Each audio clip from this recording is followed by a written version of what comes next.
प्रदेश के अमरोहा जनपद में एक दिवसीय दौरे पर पहुंचे उत्तर प्रदेश के उप मुख्यमंत्री केशव प्रसाद मौर्य ने कलेक्ट्रेट सभागार में प्रेस वार्ता की, जहां पर उन्होंने पत्रकारों के द्वारा पूछे गए सवालों के जवाब दिए और विपक्ष के नेताओं पर निशाना साधा। उन्होंने कहा कि विपक्ष चाहकर भी बीजेपी की तीसरी बार सरकार बनाने से रोक नहीं सकता। अमरोहा पहुंचे उप मुख्यमंत्री, उन्होंने कहा कि जो सांसद रमेश बिधूरी ने कहा है वह भाषा भी ठीक नहीं थी, जिसके लिए हमारे देश के रक्षा मंत्री ने सदन से माफी मांगी थी और लोकसभा अध्यक्ष के द्वारा उनको सदन की कार्यवाही से बाहर कर दिया गया था और उनको पार्टी के अध्यक्ष के द्वारा नोटिस दिया गया है। लेकिन उन्होंने कहा कि जनता के आशीर्वाद से मोदी सरकार 24 में भी बनने जा रही है और ये सारे विरोधी मिलकर भी उसे रोक नहीं पाएंगे, क्योंकि उससे पहले भी यह रोक नहीं पाए और आगे भी रोक नहीं पाएंगे। आप देख रहे हैं इसके लाइव टीवी। खलील अहमद के साथ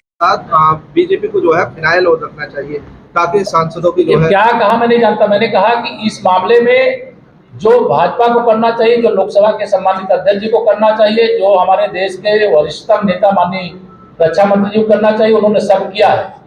उसके बाद कुछ बाकी नहीं रह जाता है। लेकिन अब जो कुछ हो रहा है वो मुस्लिम तुष्टीकरण की घटिया और घिनौनी राजनीति हो रही है।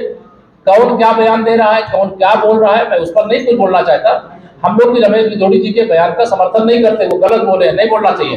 भारत सरकार ने शिकंजा कसा, उस पर क्या कहेंगे? विदेश मंत्रालय हमारा सक्षम है, विश्व का नेतृत्व करने वाला भारत बन रहा है, विदेश मंत्रालय उसको देखेगा। केशव प्रसाद का विषय कुमार दानेश्वरी जो अमरोहा के सांसद हैं, वो पहले भी अमरोहा रेलवे स्टेशन पर जब ढिल्लो साहब ने विरोध किया था, उन्होंने भारत माता की जगह आगे लगाया था। अभी संसद में जो उनके लिए बताया गया है कि उन्होंने जो है प्रधानमंत्री जी को नीच कहा है, जिसके बाद बीजेपी के द्वारा इसको लोकसभा अध्यक्ष को दिया गया है और वो कह रहे हैं कि बीजेपी जो है 100 झूठ बोल के भी सच बुलवाने की ताकत है। देखिए, मैं इतना ही कहना चाहता हूं कि अभी जो विषय आपने उठाया है और जिन लोगों की प्रतिक्रिया है, ये घोर मुस्लिम तुष्टीकरण है।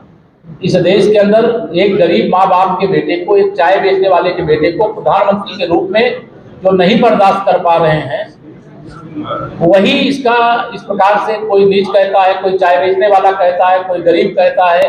अनेक प्रकार के शब्दों का प्रयोग समय समय पर किया गया है, क्योंकि वो पिछड़े वर्ग से आते हैं। देश को पहली बार पिछड़े वर्ग का प्रधानमंत्री मिला है और उसने इतना अच्छा काम किया है कि दूसरे लोग उतना सोच भी नहीं सकते जितना उन्होंने किया।